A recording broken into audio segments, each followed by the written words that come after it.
So for mine, I did fashion in the arts. But before I talk about fashion, I kind of wanted to mention the weather in Cape Town because that will Good job. impact what you're going to pack.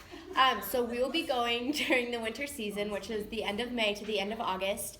And everywhere that I researched, it talked about strong winds and wet weather. The average maximum temperature is 64 degrees, and then the minimum temperature is usually around 46.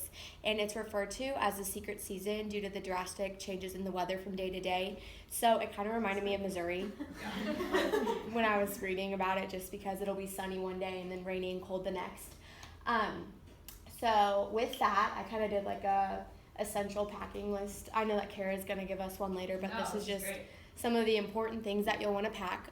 So an umbrella when we're going places while it's raining, a good waterproof raincoat, a backpack and a crossbody bag just for when we are going around the town and hiking and things like that, and then a good jacket because it is really windy, jeans, boots, a warm scarf, and then something else that I read over and over was to wear layers just because it can change throughout the day. It could be cold in the morning and then warm in the afternoon or vice versa.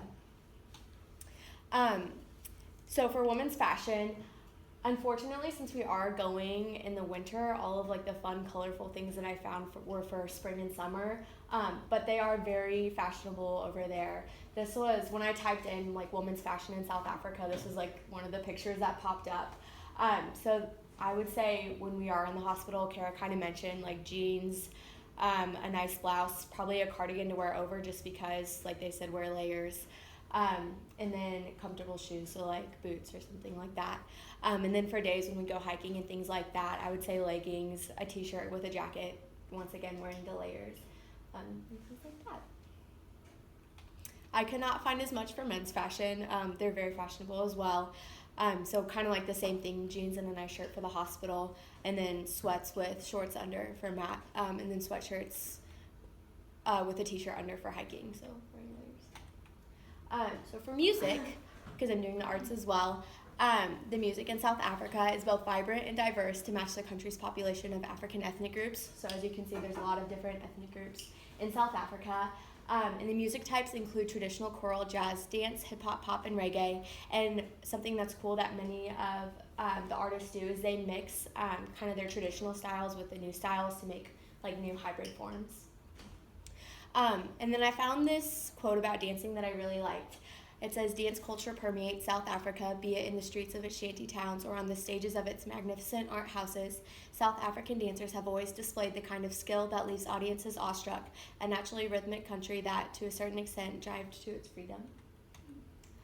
So dancing is a big part of the African culture.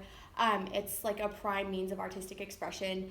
And they have, like it said, everything from dancing in the streets to really amazing performances that they have. And there are a lot of new dance companies expanding.